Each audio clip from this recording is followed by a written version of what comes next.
We are live now. And Internet famous. Gonna go ahead. Get our shares in. My shares, I don't know. You don't really use social media. Not Facebook.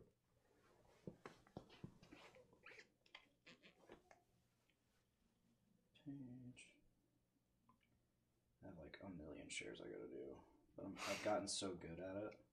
Like, I share it super fast now.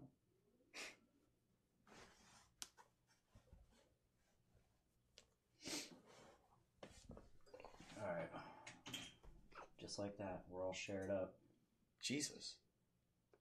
I don't really have a million. Just like 5 or 6. Like a million shares I gotta do. But I've gotten so...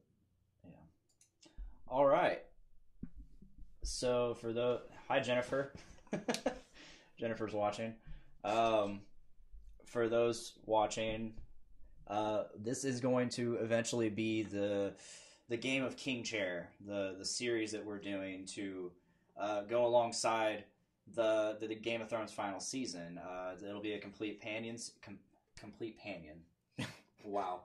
It'll be a complete companion series to go along with the final season of Game of Thrones, where each episode we're going to dive in. We're going to talk about what we like. We're going to talk about what we hated. We're gonna try to analyze it as best we can. See how far, like, if it matches up with the source material, given that there is no real source material for this. So yeah, here we go. You're probably gonna hear that spiel again here in a second, because we're gonna actually start recording. I'm gonna explain it in there. Here we go. We're recording now. Brace yourself. This intro is long. It's just a normal podcast for you. Hey, this is Nathan Explosion from... This is promoting the show that we're doing tomorrow. The regular one? No, we're doing the Fun for Funds. Fun for Funds. It's a journey into comics network event. All this is voiced by one guy. You ever seen Metalocalypse? Yes. He did all the voices of the Metalocalypse characters. We're performing by band number 1. All little boner, shall we? Walk among us and get ready. I still not want to say the things about the comedians, the ones, the big Santa Claus's comedians, them's Patrick's Mercies. It's a live stand-up guys that will be there at the North End Pubs on March 23rd. Dr. Axel, the Rock and Roll Club, baby. Gonna tell you one last thing, man. It is quite long. This isn't even the intro. Jesus. This is just something to advertise what we're doing tomorrow. I can stop putting this at the beginning of my shows now. Journey into comics. Journey into comics. Journey into comics. Journey into comics. Journey into comics. Network. Production. Heritage. We have an interesting way of doing things around here. No.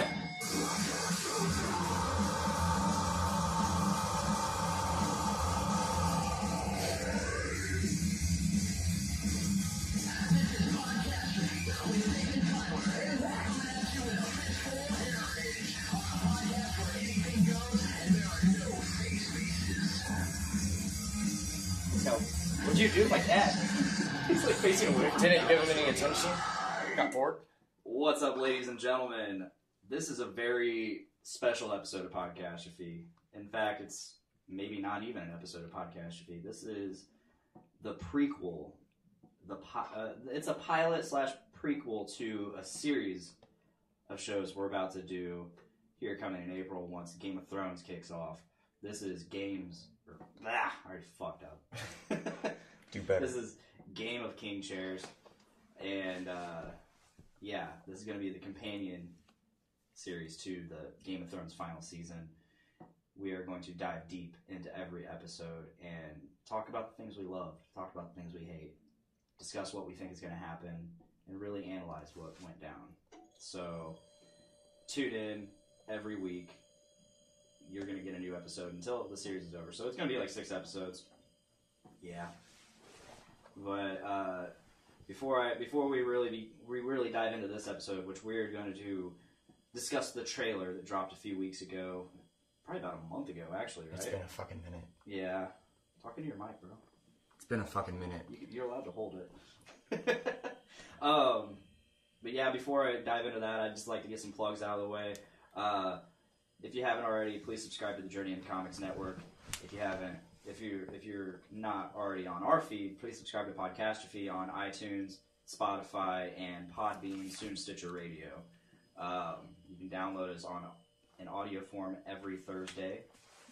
And then we are live every Tuesday, roughly around 6 o'clock on Facebook, YouTube, and Twitch. Also, we have a Patreon now, so head on over to patreon.com/podcastrophe, and you can pledge to us $1, and that helps us out. It's awesome. It's great. We have a couple more tiers, including a $15 t-shirt pre-order tier, where all that money will go towards getting t-shirts.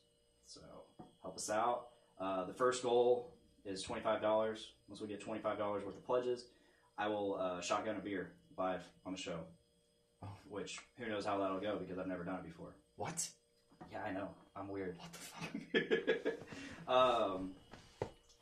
Then for the $50 goal, we have something very special planned. We will essentially do an episode of Drunk Castrophe, where everybody knows we get drunk and then we record. We get drunk first and then we press record. And then we keep drinking. What's going to make that special?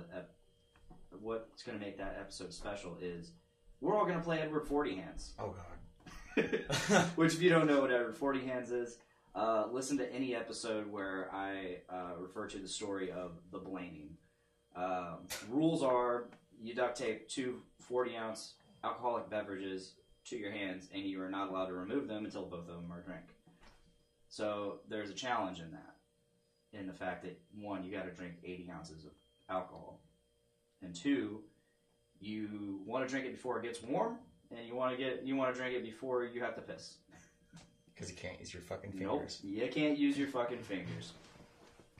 So without further ado, this is Game of King Chair, Episode 0, where we are going to talk about the trailer. And with me today, I have first-time podcaster, John Welk. Welcome, John. Hi. Hi.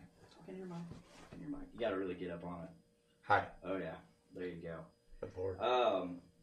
So, yeah. This trailer dropped about a minute ago. Yeah, it's been a while.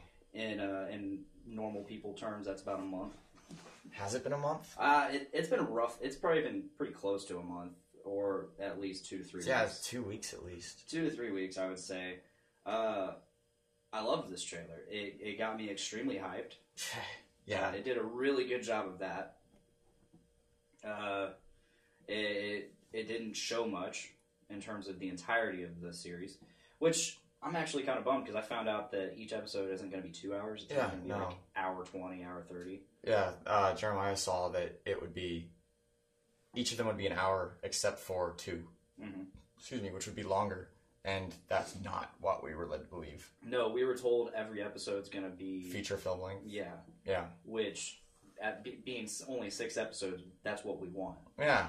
We want, if we're not getting as many, we want those episodes to be longer and cram-packed with content.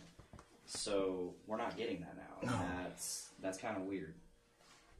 Kind of sucks. It does. It does. I want more Game of Thrones. We all want more Game of Thrones. As much Game of Thrones as we possibly can get. And we're still a few years away from that prequel series. Yeah. If that's what it is. Yeah.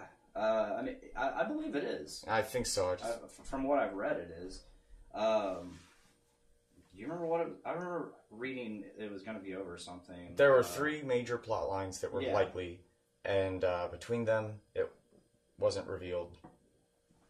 As far as I know, they were making pilots for all 3, but that could be wrong. I think they did confirm that it wasn't going to be Robert's Rebellion. Yeah, because all the information you need for Robert's Rebellion has already been presented in this story. There's no need for a Robert's Rebellion, but there's a lot of other stories that have been talked about on a surface level. I would love to see Aegon's Conquest. Oh my God. Yes. Any of that stuff. You can also go farther beyond that where there's no source material. Yeah, like the Yeti or the kingdoms of, I'm going to mispronounce this, Sorthoios, the southern island, the one with the jungles, the thick jungles, and the abandoned cities. I don't know anything about it because I never read that. You've book. got one of these. I have it, and I skimmed through it, the parts that I really wanted to read, but I never got around to actually sitting and reading the whole thing. And I'm referring to The World of Ice and Fire, which is this amazing, like compendium thing, high school history book. Like, it might as well be taught in high school. It should be taught in high school. It should be taught in high school, exactly. It's beautiful. Like right from the case, the cover. It's a hardback book with this really awesome feeling cover. And I saw that. I think I got mine for like $25 on Amazon when it first came out. Yeah. Like they were doing like a Black Friday or a Christmas deal on it. I was living with Nick Maxon at the time, and his girlfriend's like, "Hey, look what I got, Nick." And she showed me the email, and I'm like, "Oh my God, I was thinking about getting that the other day." She's like, "It's only $25 on Amazon." I'm like, "Done, ordered." So, yeah, I got it. Do you have a copy of the Targaryen history book? Blood and Fire? Yeah. Yeah, it's upstairs. I'd like to see it after this. Okay. Yeah, I'm about 4 or 5 chapters into that. I read it when I can. Yeah. That's about all you can ask for. Mm-hmm. I have a couple other books I really need to read before I dive back into that. Like my buddy Jeremy, he's an author now, and he's got 2 books out, sold on Amazon. Shadow of Eternity is the first book, which is the one I'm trying to work on. Cool thing about Jeremy and I, we used to do Star Wars roleplay together on a message board. Oh, God. Yeah, it's fun. And I guess in his second book, he dedicated a couple characters to my wife and I. And they're like our likenesses to them, and he told us about it. So I guess I have to read the book. Yeah, it's sort of obligated now. I have to read it and see what kind of shit he talked. Essentially, Jeremy's a good dude. He's an excellent, amazing writer. Just from like the prologue that I read and all the experiences I have with writing with him, composing all this Star Wars fan fiction together. God, it was really fun. Is it any good? I wouldn't say mine was.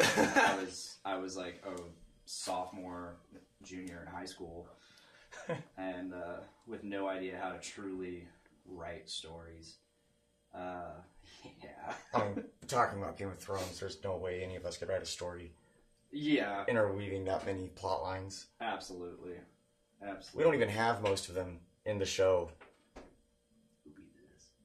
Okay. So yeah, what did you think of the trailer? Oh, a lot. So first of all, most of the scenes from the trailer were out of the first 2 episodes.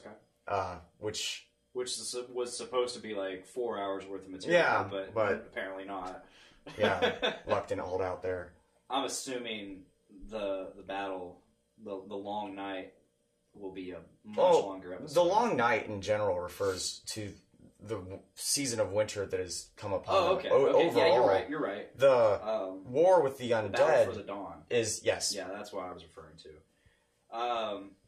Which is already slated to be the longest televised battle in history. Yeah, even more than Helm's Deep. Yeah. Which, I don't know if they're referring to the director's cut edition of the Battle for Helm's Deep or not, because that makes a difference. The extended, oh yeah, 2 Towers extended edition. I would like to know.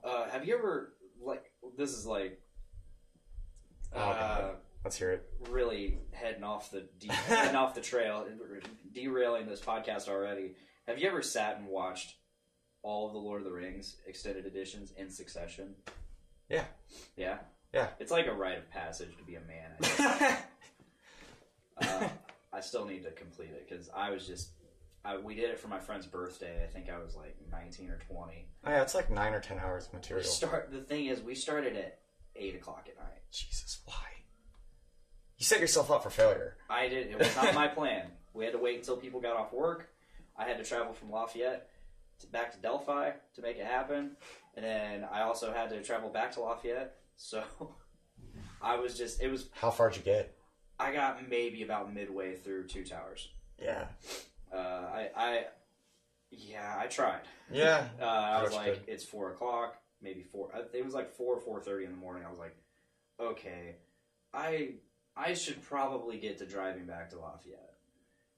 They didn't end until about 9:45 in the morning. Yeah. So, I mean, that includes, obviously, breaks.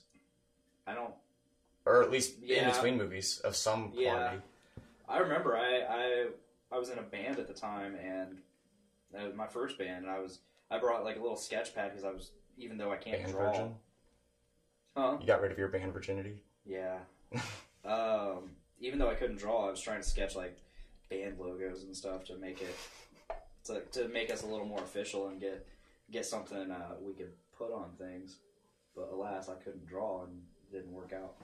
I think like a year later we called it quits anyways. So yeah, we see a lot of shit in this trailer. Let's start breaking it down. First thing we see is Arya running through the castle, and the hallways that she's in are not in the crypt, and the crypt in the show has not been confirmed to be smaller than the crypt in the books, but it's not been suggested that it's any larger than that one hallway. Mm-hmm. In the books, the crypt is fucking massive, and in the show, all you've got is the hallway with the stone statues. Mm-hmm. So we definitely know that she's not in the crypt when she's running, but that doesn't preclude the idea or the possibility that she's running from something in the crypts, which when we first talked about this, when the trailer first dropped, it was a fairly novel idea. Oh. Now, every piece of shit on the internet won't shut up about it, and it's kind of been talked out. But yeah, we didn't get to this soon enough. Yeah, no. My opinion has also changed on this. I don't longer think that it's a resurrected Stark that she's running from. Okay. I mean, for a couple of reasons. For starters, when they resurrect the dead, when the White Walkers do, they maintain their body as it was upon the time of resurrection. Perhaps even decaying at some point beyond that. Don't know. Don't care. Not important. The point is, all the Starks that she knows personally are super dead. Like a box of bones, like dead. Yeah. Or at the bottom of a river at the Twins. Without heads. Yeah. Yeah. I mean, at least Rob has kind of a head. He's got his wolf's head. Yeah, but it wasn't even like stitched on. It was just sort of like nailed there. Like yeah, they put it on sticks and put the sticks in his body and and then paraded him around fucking River Run. Or no, not River Run. River Run? It wasn't River Run. It was the Twins. There's a river. Yeah. People were running. That's a good point. So I now think if you call back to when she fought the Waif in Bravos, her run from the Waif was equally convincing as the run we see at the beginning of the trailer. Yeah. I didn't like this theory at first because I liked the Resurrected Stark theory more. It was more exciting. It added a surprise element to the show that would be very interesting, especially because we already know that Starks, their bloodline is closely related to magic. It has magic in it, and all we have to do is look at Benjen Stark to see this with his, was he riding a moose in the show, or was it just a horse? It was just a horse. God, that sucks. It was just an undead horse. Should have been a moose. He was partially dead. He was pseudo-dead. Quasi-dead. Quasi-dead. Diet dead. Diet dead. Dead zero. Low carb dead. But that is a lot to add on in the final season, just brand new, because we don't even have a Lady Stoneheart in the show. So, which I know nothing about Lady Stoneheart is awesome, and at times you're like, oh god, harsh. They also kind of, going back to Benjen, they kind of combined characters there. Because from what I understand, Cold Hands was a completely well, that was Cold Hands. Cold Hands is Benjen. Okay. Benjen is Cold Hands. I haven't read the source material. I haven't read the books. So I was always told that they were two different characters in the books. They're two different characters in the sense that one is dead.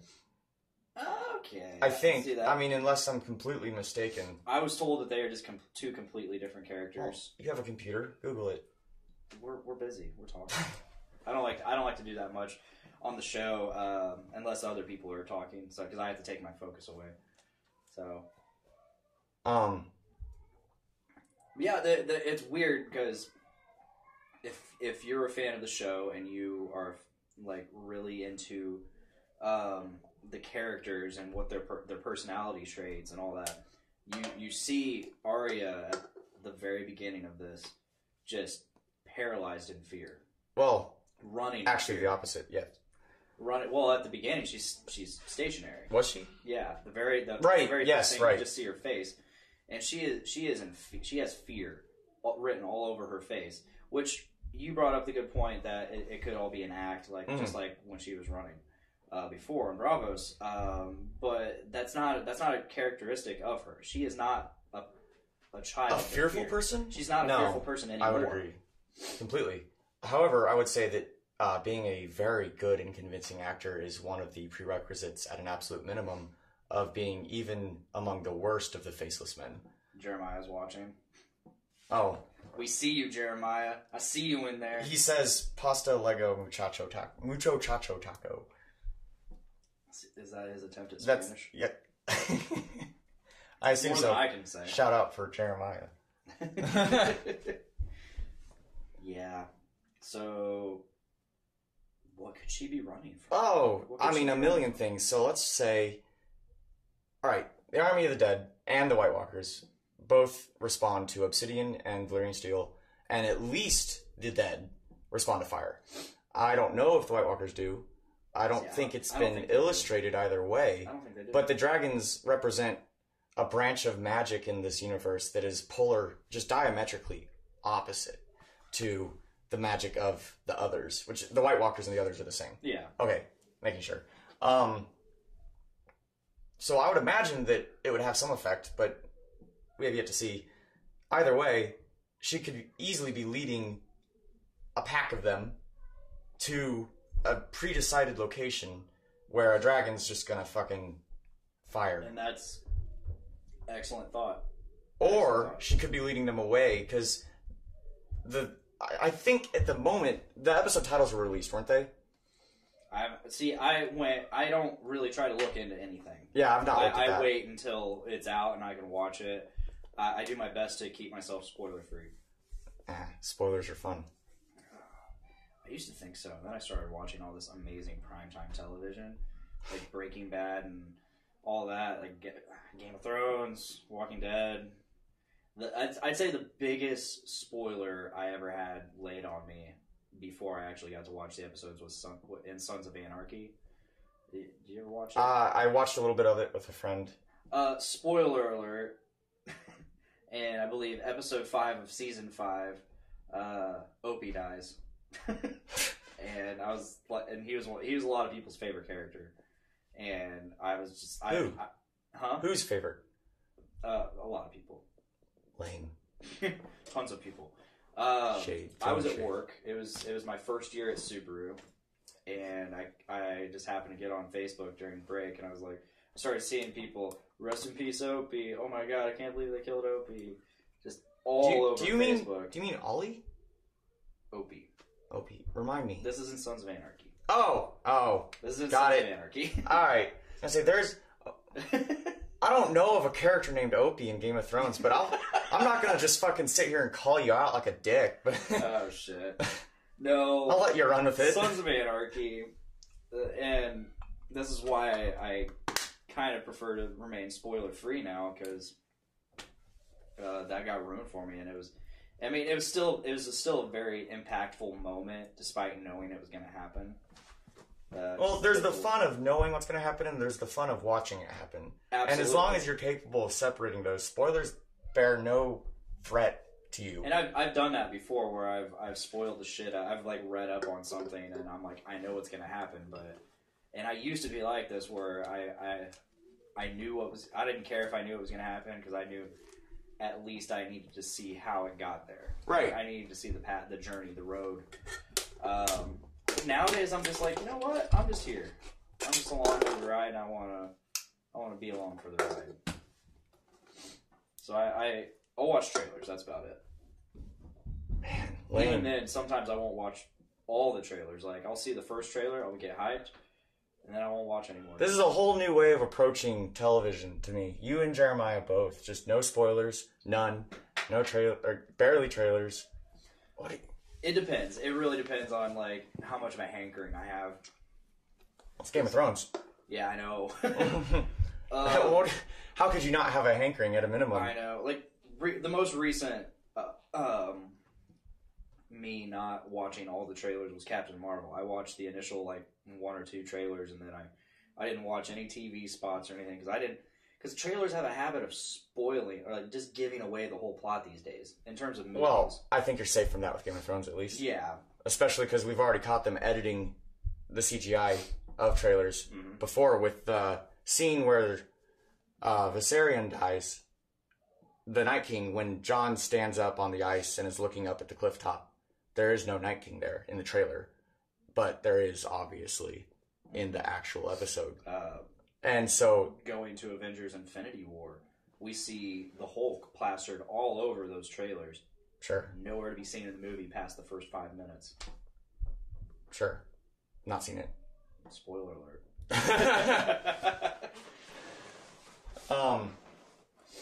The going theory at the moment is that when we see the dragons flying through the ice canyons, Jon and Daenerys are riding them. Yeah. And it's safe to assume. They've edited Jon off of Rhaegal, and Daenerys is visible briefly on the back of Drogon in some cuts. Like if you were to pause it. Okay. I've not tried to do this, but I've seen the screenshots. Like frame by frame that shit. If you have time. I don't. Neither do I. Yeah, like it's really cool what people can do with that shit these days. I mean, and to use it in a way that's gonna trick the viewer into thinking otherwise, because you almost have to these days, because everybody can foaming at the mouth at finding out what's going to happen. Yeah, and we can easily piece together a lot of information just from the trailers, and it's gotten to a point where it's ruining the experience almost. So that's why they do the trickery. And at the very least, it can be said that this show and these directors have put forward at the absolute minimum, a notable and an observable effort to muddy the waters when it comes to trailers, especially regarding the resurrection of Jon Snow. And they said, no, he is dead. And that was, I mean, this is old news now, but he was dead. They weren't lying, but that wasn't the fucking point. There's children running around, and it's distracting. Yeah.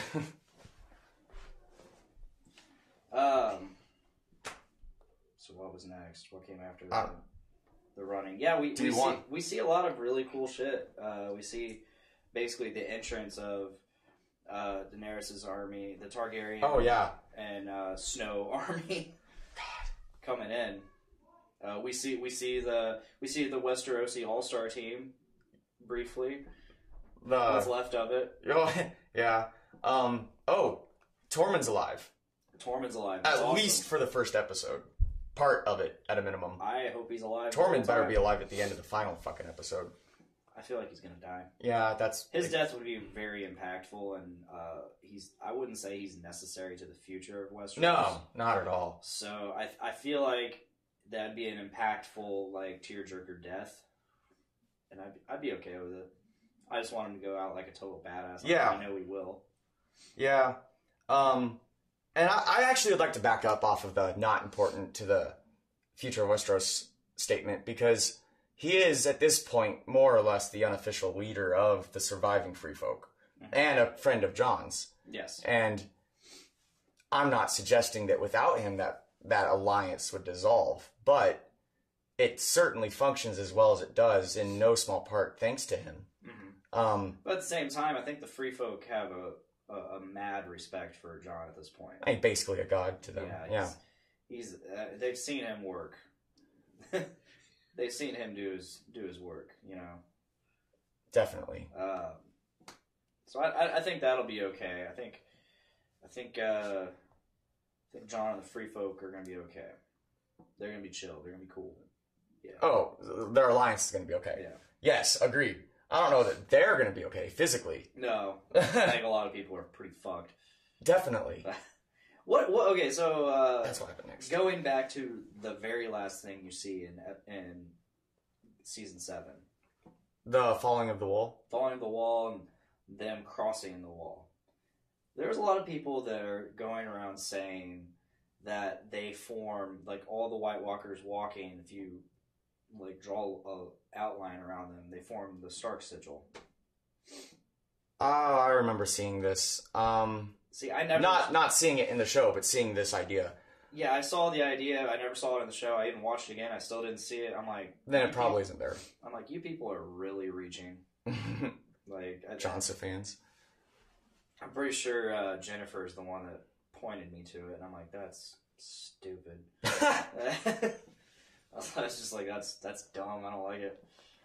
It doesn't make sense. Like, why? It's pointless. There's no point to it, so it's stupid. There is a connection. There's a theorized connection between the others and the Starks regarding the pact that ended the First War for the Dawn, which I need to get more information on that because I'm a little confused at this point in time. I was looking at information regarding the original War for the Dawn and the Dawn Age, but two different things, similar names, two different things. The pact that I recall was not between the White Walkers and the First Men. It was between the Children of the Forest and the First Men. Mm-hmm. And that precedes the White Walkers. Now, there may be another pact between the White Walkers and the survivors of the War for the Dawn, but I didn't get to it. How do you make a pact with that? Like, I fucking if I know.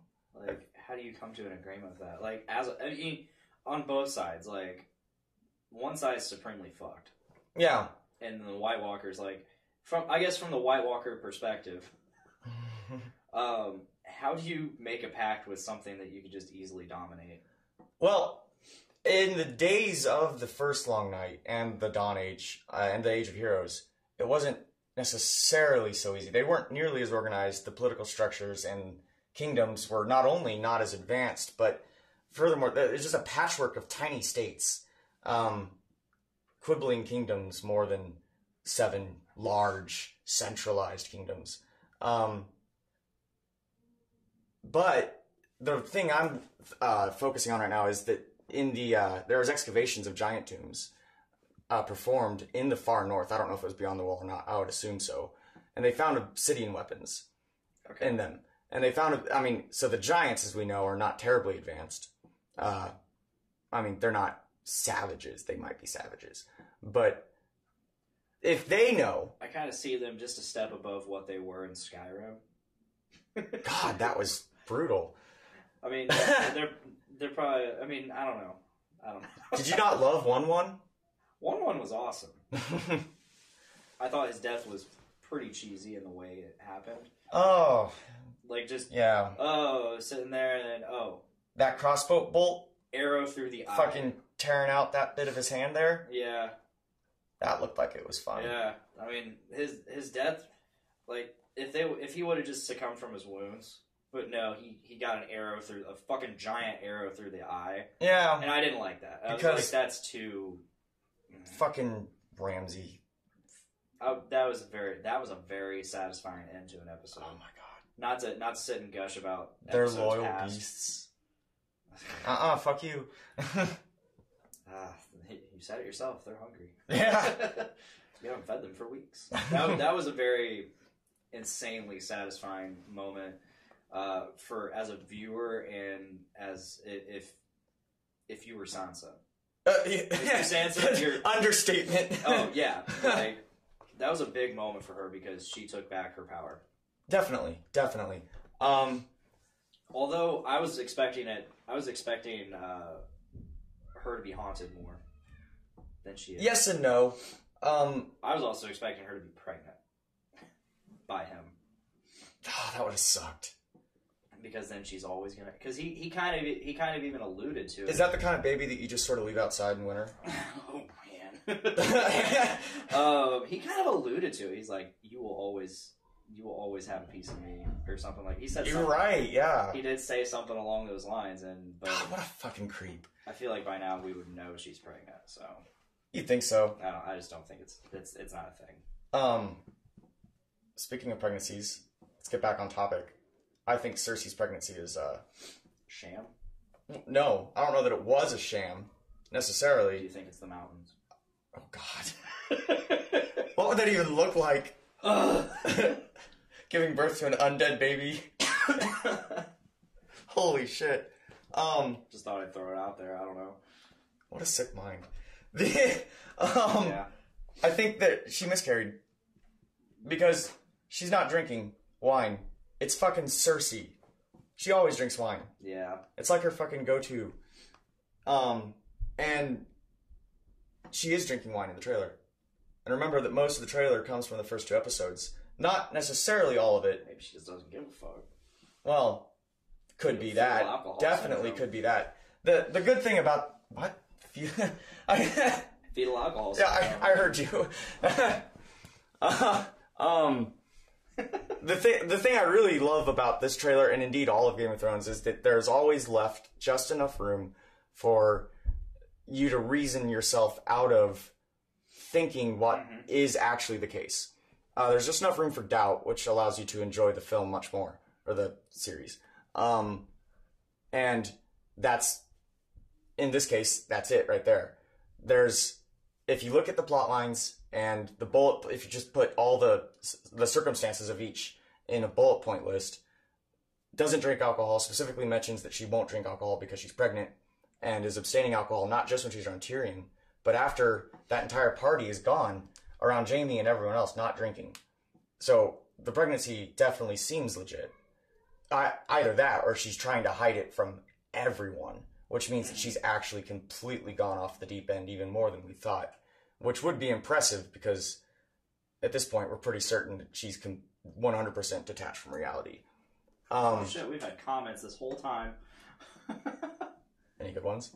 Got Jennifer doing a face palm right from the get-go. Brandon said rag thief. Who dat? John the Unabridged. You need Tyler to do Cheritage instead of the King Chair intro. Someone mentions Baxter. Jeremiah's got a wink. Must be for we just got a bunch mucho of people. chacho. My friend Josh Curry from the UK gives an angry react. To what? I don't know. Part? I just see there's an angry react and it's by him. He must be a Johnson. I don't know what we did. It's probably my mentioning of Cersei, the love child of oh God. Mountain.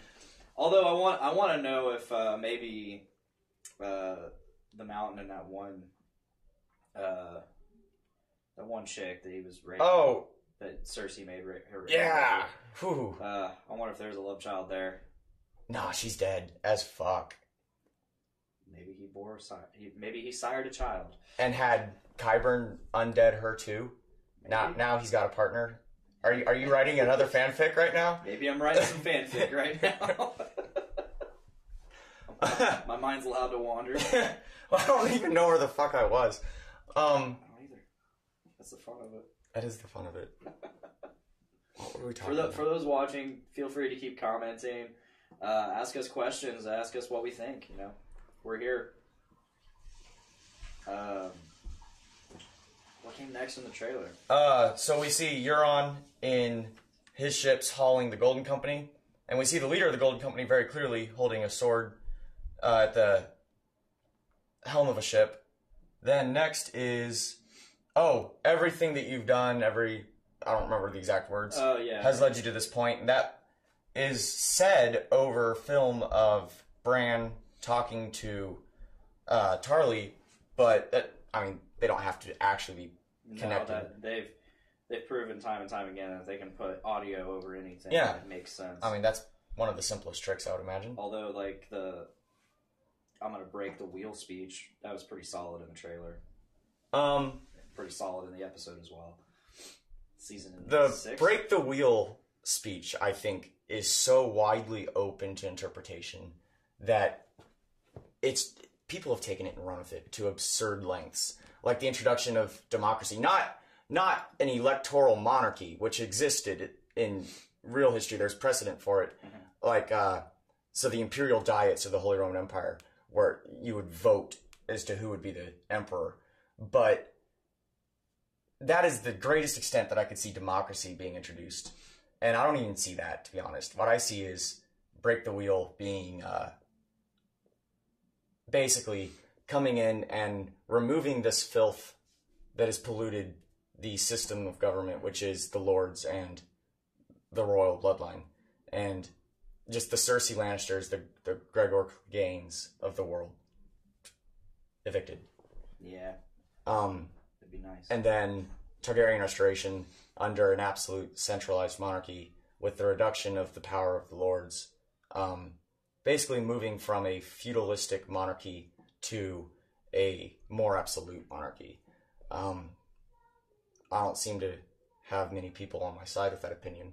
Lots of people are in favor of the introduction of 19th century political philosophies instead, which is kind of fucking ridiculous. But hate all you want. I think that's what's going to happen. My wife comments and asks, according to the meme from the other day, do you think Theon will get his dick back? Oh, definitely.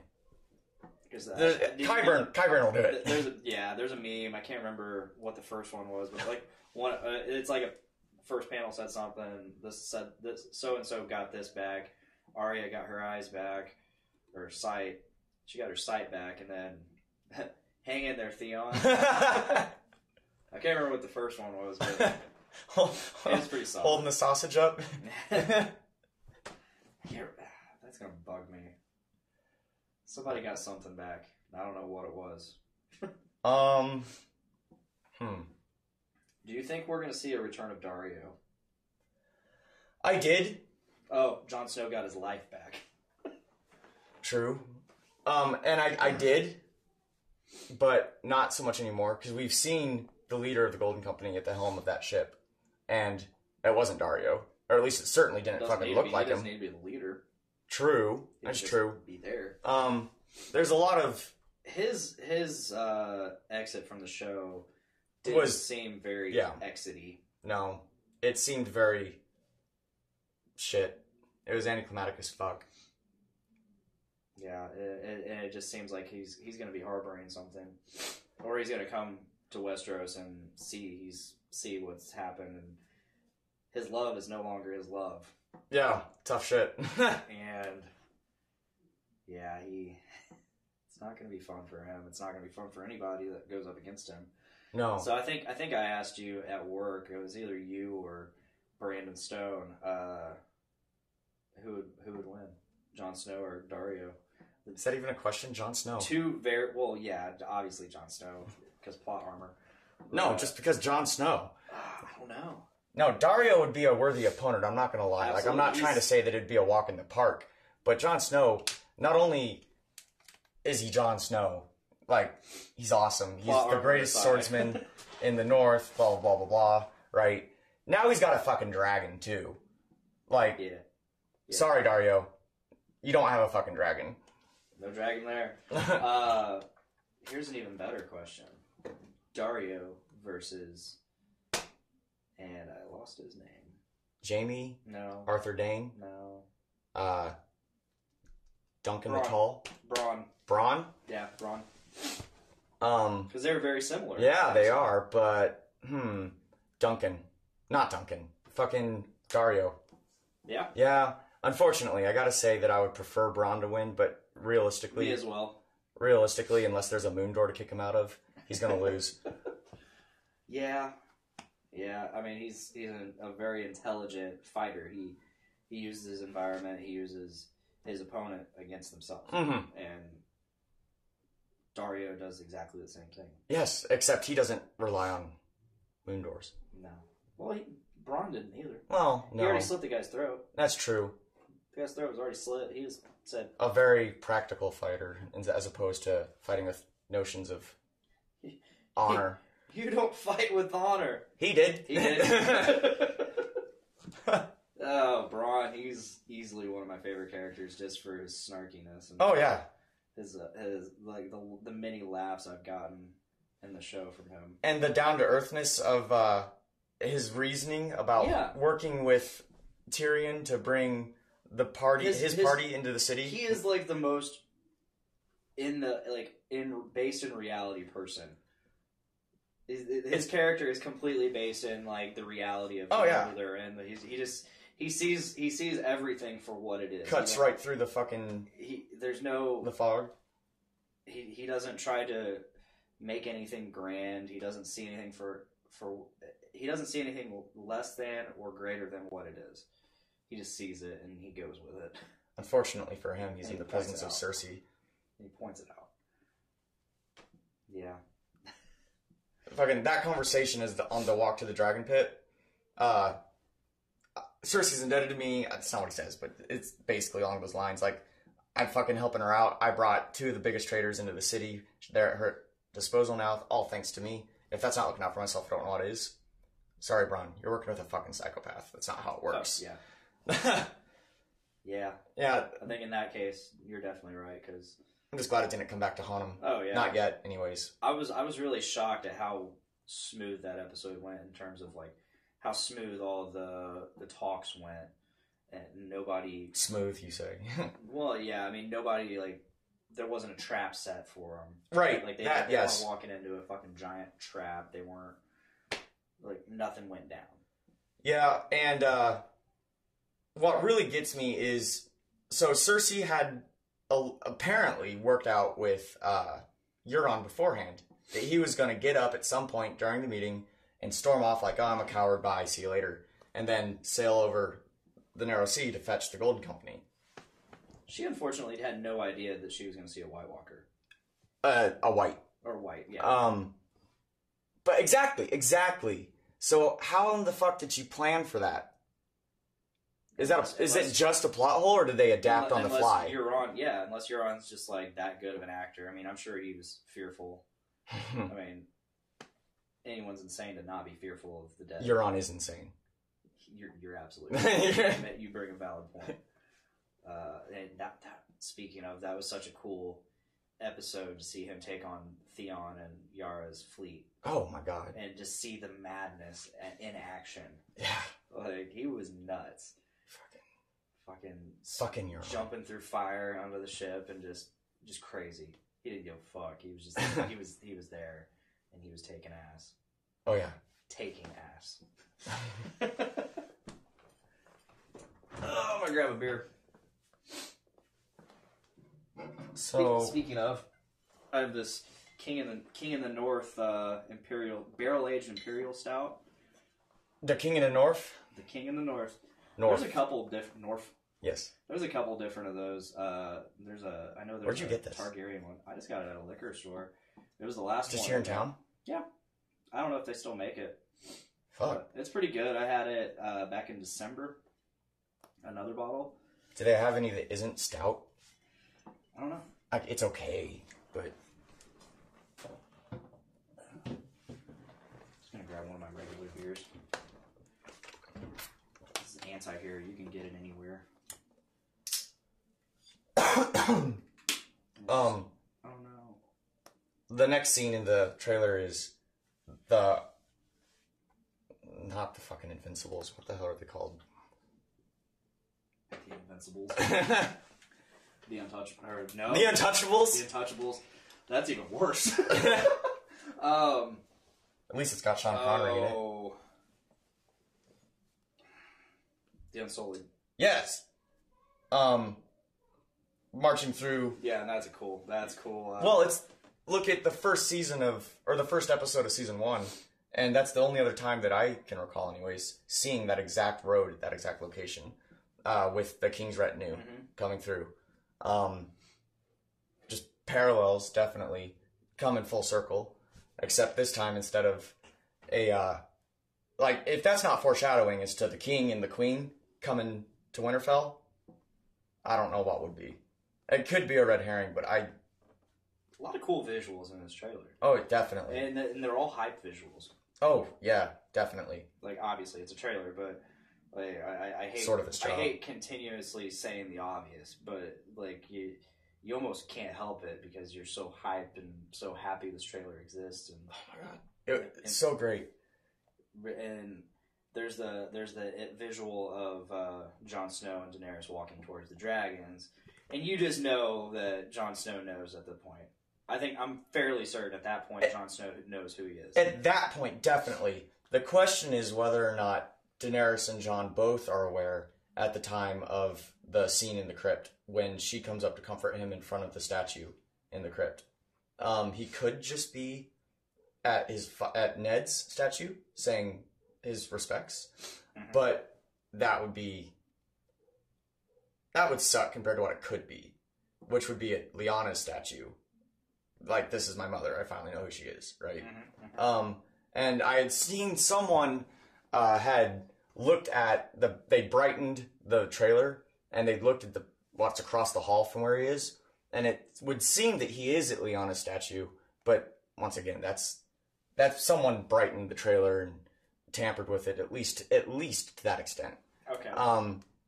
So take that with a grain of salt, definitely, but I think that that's what it is. I think that at least he knows, and I suspect that she knows at that point. But we can't say that for sure. I just wonder how that's going to go down. I don't see how is that going to go down. She's gonna be relieved. She's not gonna be upset. Well, there's that, but I wonder how it's actually gonna happen. Like how Bran is gonna. I mean, knowing Bran is gonna be like robotic. Yeah, it's gonna be robotic. He has like no tact whatsoever. He's just gonna be like, "Hey, bro." Not even that. Like that's still too emotionful.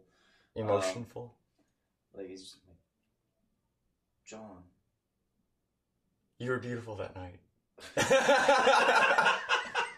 Holy fuck! You were beautiful that night. Oh, all right. What night? Hopefully not in the cave. No, on the boat. Hopefully not in the cave. Hopefully not in the square down by the wall. Stabbed to death. Both. Et tu, Ollie. John's always beautiful. They say it every time he's with a free folk. Yeah. You and your beautiful cock.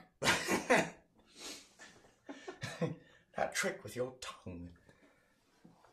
It's all cocks in the end. Guess it really is all cocks in the end. We quoted that a lot the last time we seriously talked about Game of Thrones on here. Which was the second episode of this show. Hard to believe it's been over... Of the season? Of last season? No. Oh, of this show. Of podcast. Yeah. Episode 2 was where we actually got the name of this upcoming series. Game of King Chair is the Game of King Chair season in review. Season 7 review. Game of King Chairs. We broke down the whole season. Jesus, how long did you spend on that? Oh, it was about 2.5 hours. At least. We had Brandon Stone, we had Nick Maxon, and myself, and it was a good old time. We sat in my living room at my old house, and it was a good time. We went down several rabbit holes of... We were trying to review season 7, and ended up reviewing, like, the entire series. Yeah. It was really cool. It's hard not to. Yeah, that was the second episode we ever did of this show, and the whole Game of King Chair thing is harkening back to an episode of Journey into Comics where they were talking about Game of Thrones, and Brandon, for whatever reason, just couldn't think of the name of a throne, like the word throne. The word was lost to him, so he's like, the chair, the chair, the chair that the king sits in, the king chair. It's like the king chair. Game of King Chair. Game of King Chair. God. Yeah.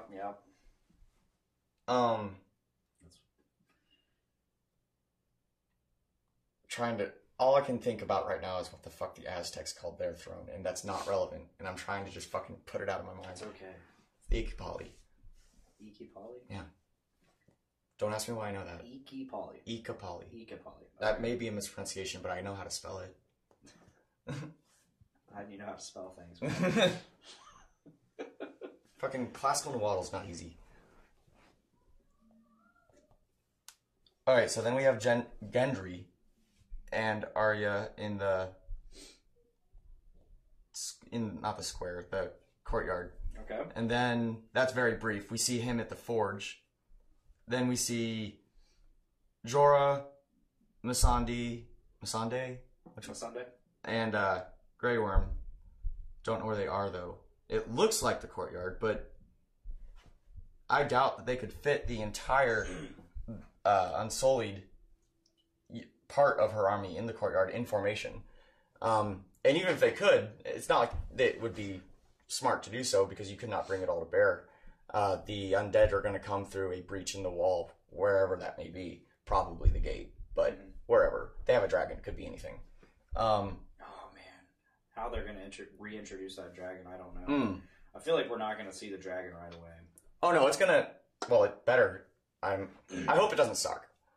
I keep getting reminded at work that at this point, George R. R. Martin has the least amount of interaction and control over exactly the details of how it's going down compared to at any other point in this series. But I think Benioff and Weiss, they both have a pretty good handle on how to do this.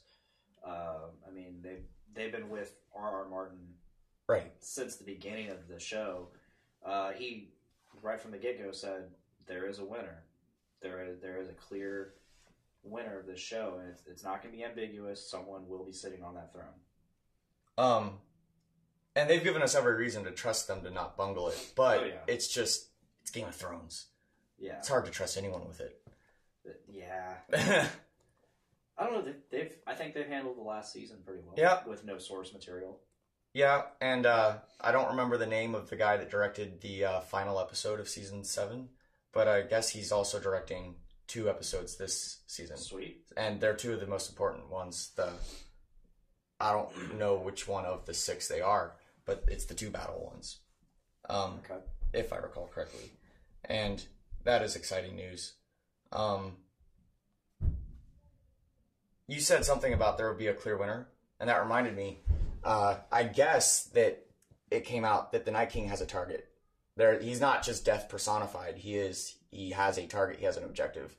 And if that's the case, the question of who remains, because there's a few good candidates, but I mean, he's not had a single line of dialogue. We don't know him as a character. It could be anything. It could be Sam Tarly's adopted kid. It could That'd be interesting.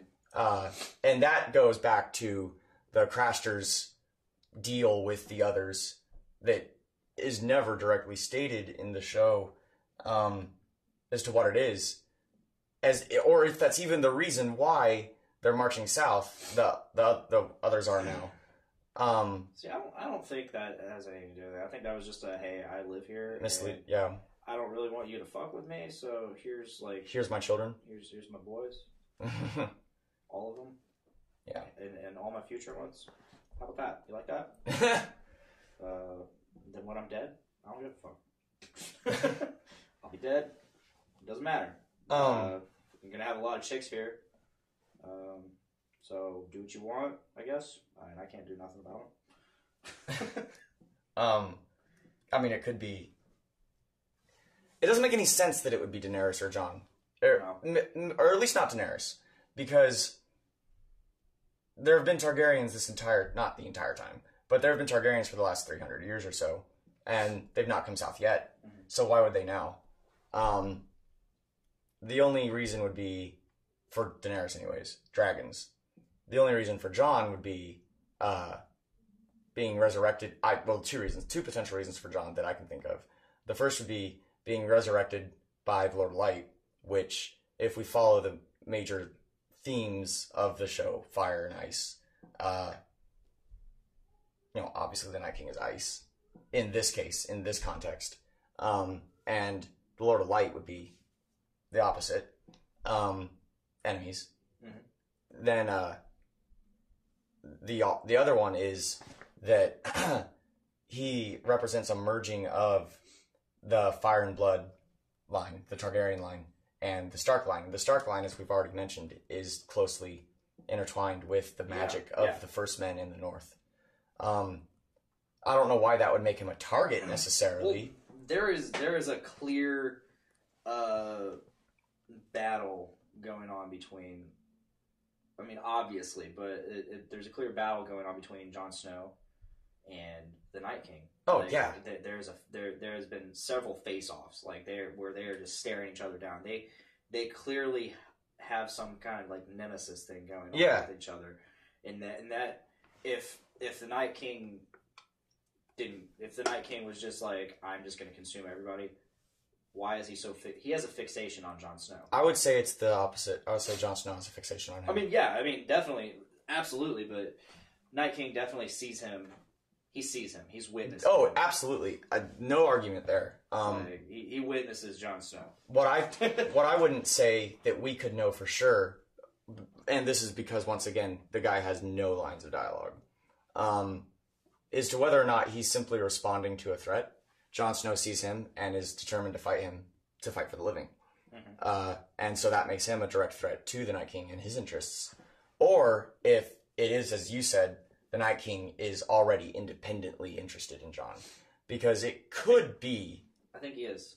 I think he sees Jon in a different way than you would think. Oh.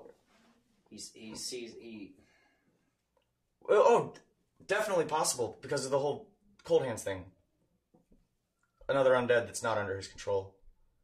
Could be it. I didn't even think about the fact that Jon Snow's undead. He is, isn't he? Or no, he's been returned to life. It's not quite the same thing.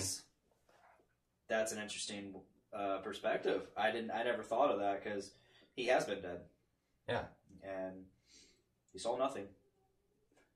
He knows nothing. He saw nothing. Et tu, Ollie. Bruh. Fuck Ollie. Yeah, fuck that kid. Kill Egret. Kill Jon Snow. Fuck him. Fucking Ollie. Glad he hung. Oh, yeah. And I'm appreciative of the lingering camera. Yeah. There's been some harsh moments throughout the series, like, I know the internet raged over the Sansa getting raped. Well, I mean, a rape scene is never easy. It's never easy, but it's not like you didn't see much because the episode ended. Right. Thank God. Yeah, like I was honestly shocked that they ended it there because knowing TV these days and knowing just Game of Thrones is just ruthless. Yeah. But people raged over that, and it's like. It's not a super rape scene, like like she wed him and she was just doing her wifely duty, but it's still rape, obviously, and I'm not trying to defend it whatsoever, but it's just like she kind of willingly accepted it because she had to, you know. So under duress, yeah, it was thereby revoking consent. Yeah, it's still rape regardless. I mean, but it's not like direct rape, I guess. Oh God. I'm digging like a giant hole for yourself. I do not condone rape whatsoever. At all. Good. And I like it's difficult to joke about it. I mean, I'm just trying to be real here. I'm not trying to like downplay any rape or anything. I think I see what you were getting at though, which was in this society that's being depicted, which is a late medieval, early Renaissance society, the whole notion of wifely duty and the absolute lack of any notion of marital rape as a concept definitely is the reality on the ground there anyways. Yeah. And to maintain a faithful depiction of that society. They obviously don't have our social standards. I mean... No. So for people to get angry at that, I mean, I guess you get angry at the writers and directors for depicting it so ruthlessly. Yeah. But at the same time, all things considered, with a sensitive subject such as this, they did a good job of doing it without inflicting unnecessary pain on the viewer. I'm trying to think of the other. Oh, the Stannis' daughter burning. Jesus. That was rough. Yeah. That was rough. God. Damn. That little carving that Sir Davos gave her, finding... there's a lot of tearjerker moments throughout the series, and like I'll admit it. Like, I mean, I've never cried. Yeah, like when ice was melted down. Yeah, I guess. No, I mean, I've always been pretty in touch with my emotions and all that. I mean, obviously, like I said, I didn't cry over anything, but there was a lot of like moments throughout the series that really hit me, and I'm just like, oh, like Viserion. That's a Viserion. Like that hit me. I mean, this show's done such a good job with that. Yeah, they really know. I think they really know how to hit you in the feels in just the right ways, and not just that, but also like just the whole range of emotions. Oh yeah, like the Battle of the Bastards. That entire fucking episode was so tense. Mm-hmm. Chaos.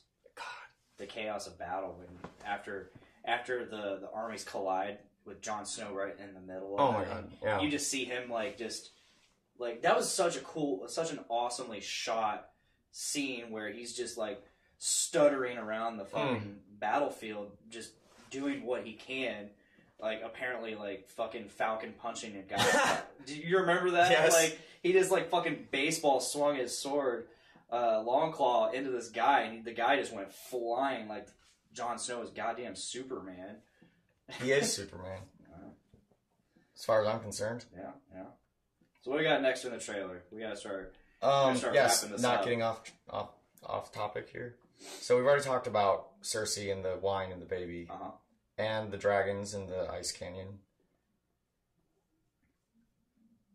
Unsullied again. Jon at a Weirwood. Oh, Clegane in Among Fire. Like he has to brave fire at some point. Is the implication, anyways. I don't know if that's the case.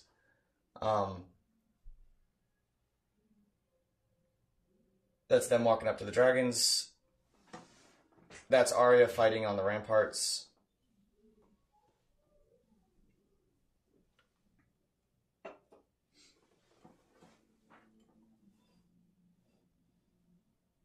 And that is Man Bear Pig showing up at the end. Man Bear Pig is super real and Super cereal. Super cereal. Oh goddamn! You guys don't And then sound he became cereal real. at all. And then he became real. Yeah. Oh god, And that was an amazing episode of South Park. Imagination Wrong Man. show. Wrong show. Well, I mean, we could still talk about the Game of Thrones episodes of South Park, which Floppy were wieners. fucking fantastic episodes of South Park. Like that was some good stuff. But no, we won't talk about that. So there you have it, guys. We broke down the trailer. We talked about a lot of other stuff. We didn't dive into it as much as I wanted to, but we're starting to run a little long. The wife needs to go to bed, so I need to go. Do you dictate her bedtime? No, she's got to work at 4 a.m. So Oh, I'd say that's a solid reason. yeah, that's a very solid good reason. So happy we don't work tomorrow. Me too. It's gonna be nice. We don't have any more Saturdays. I don't even know what for a month. to do with this time. I can do a lot with this time. I know what I should be doing, but I say I can do a lot, but I know I won't. yeah, no, that's what I was saying. It's a handy technique I have of doing only 30% at all times. Well, thank you, John, so much for joining. Yeah, I'm sure you'll be on one of the 6 episodes. just upcoming. one. I'm hurt. Possibly more. Who knows?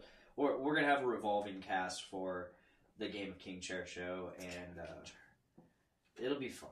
I'm very excited to do it. I'm very excited to have it amongst my episodes of podcasts, which is nearing 100 in terms of the main show. I've done over. I think we're on episode. This upcoming week will be episode 82, and I've done 87 episodes worth of material. Is it every week? Yep. What have you skipped any weeks? In the very beginning, I did. I think like the first month or two, I did bi-weekly, and then I was like, and I just amassed so much. I amassed so much backlog in between episodes that like I didn't want to. I got like 3 or 4 episodes recorded, and I was like, well, I don't have to record for a month. So I was like, shit, I shouldn't do that. So I might as well just make this weekly. And So about 2 years then? going on 2 years. It'll be 2 years this August. Still a ways away. Yeah, a little bit. Year and a half. We're a year and a half. Inching ever closer to that fabled episode 100 that many podcasts don't reach. Many podcasts don't even reach episode 10. And I knocked that out of the fucking park. Well, congratulations. Thank you. It took about 20 episodes to get a co-host, and my co-host Tyler, and then another, I think it was like around 65, 64 that we got a second co-host, Matt. And then now we have separate like sub shows like Happy Fun Metal Time with Nick and Dick, and then this Game of King Chair coming up. So keep an eye out. This will be coming, and it'll be a lot of fun. I don't know if we're gonna live stream it. I don't know if we're gonna live stream that show. I think we're just gonna only do audio. You know, it'd be fun. Up in the air. Live streaming it during the fucking episode so that we could react. Oh God. I don't want to do that. No, I don't know that it's a good idea, but it'd be fun. Yeah, I can see copyright claims. Oh, well, I mean, I wouldn't say that we would stream their audio. Oh, yeah. Not on purpose, anyways. All right, so I guess we'll cut it. Thank you so much, John. Yeah. It's been a good time. It's been good talking some Game of Thrones with somebody. Thanks for inviting me. This was a lot more fun. Oh, yeah. Than, I mean, I don't know what I had imagined, but I had not imagined it'd be. Yeah. This is fun. Got to chill with Baxter, my cat. He's just been... A little bit. He kind of gave up. He's kind of just laying there. A little salty. I didn't give him attention at first. He kind of died. Fuck this. Alright, guys. If that is all, please go ahead and subscribe to the Journey in Comics Network. Subscribe to Podcastrophe on its own feed. And check us out live every Tuesday at 6 o'clock on YouTube, Facebook, and Twitch. And be sure to pledge to us on Patreon. Give us some money. We like money. And you get some stuff in return. And we'll love you for it, of course. So, if that is all, thank you for listening, and thank you for watching. And please make every day a big dick day. Bye, guys. Alright. If that is all, that is all. That is all. That's what I say every fucking time. And I notice I say it every fucking time. So much that this last week when Tyler and Matt did their own show without me, because I decided to take a break, Matt even said, if that is all, that is all. Well, you can't argue with it. I know, right? Thank you guys for watching, and we will see you on Tuesday. If you are in town, come to North End Pub tomorrow and watch us do live podcasts, and watch my band play. We're first, 7:30, 4 o'clock for podcasts. Fun for funds. Check it out.